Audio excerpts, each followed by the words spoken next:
സകല ജാഗ്രതയോടും കൂടെ നിന്റെ ഹൃദയത്തെ കാത്തുകൊള്ളുക.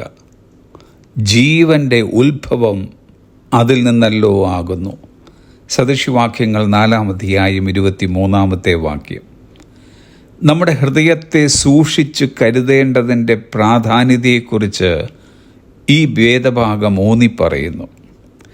പലതിനെക്കുറിച്ചുള്ള ആകുല ചിന്ത ദൈവാശ്രയത്തെക്കാൾ വലുതാകുമ്പോൾ നമ്മിൽ രക്തസമ്മർദ്ദമുണ്ടാകുന്നു.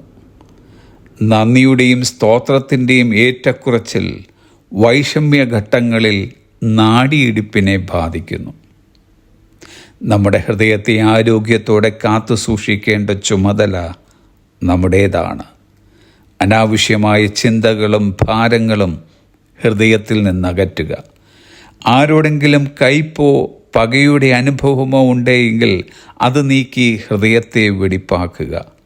പകരം ആ സ്ഥാനത്ത് സ്നേഹത്തിൻ്റെയും ക്ഷമയുടെയും സ്തുതി സ്തോത്രങ്ങളുടെയും പ്രദർശനശാലിയാക്കി ഹൃദയത്തെ മാറ്റുക.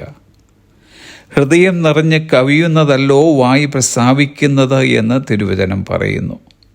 മാന്യവും ഹൃദ്യവുമായ പെരുമാറ്റ ശൈലിയാണ് നമ്മുടേതെന്ന് നമുക്ക് ഉറപ്പുവരുത്താം. നാം തിരഞ്ഞെടുക്കുന്ന വാക്കുകളും ഉപയോഗിക്കുന്ന വാക്കുകളും മാത്രമല്ല, മാന്യമായ പെരുമാറ്റ രീതികളും ഹൃദയത്തിൽ നിന്നാകട്ടെ ഉണ്ടാകേണ്ടത്.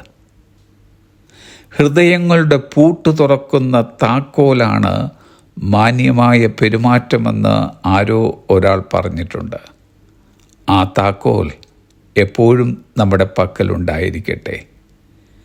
അയാൾ ഒരു ഹൃദയമുള്ള മനുഷ്യനാണെന്ന് ചിലരെക്കുറിച്ച് നാം പറയാറുണ്ട്. സ്നേഹത്തിൻ്റെയും അനുകമ്പയുടെയും വാക്കുകൾ മാത്രമല്ല, കാരുണ്യത്തോടു കൂടിയ പെരുമാറ്റ രീതികളും ഇങ്ങനെയുള്ളവരെ മറ്റുള്ളവരിൽ നിന്നും വ്യത്യസ്തരാക്കുന്നു. ഡിയർ ഫ്രണ്ട്സ്, നമ്മുടെ ഹൃദയം പരിരക്ഷിക്കേണ്ട കടപ്പാട് നമുക്കുണ്ട്. അങ്ങനെയെങ്കിൽ ഈ ഹൃദയത്തിൻ്റെ ശമ്പളം കൈപ്പറ്റാത്ത വാതിൽ കാവൽക്കാരായി നമുക്ക് മാറുവാൻ കഴിയും. Have A blessed day.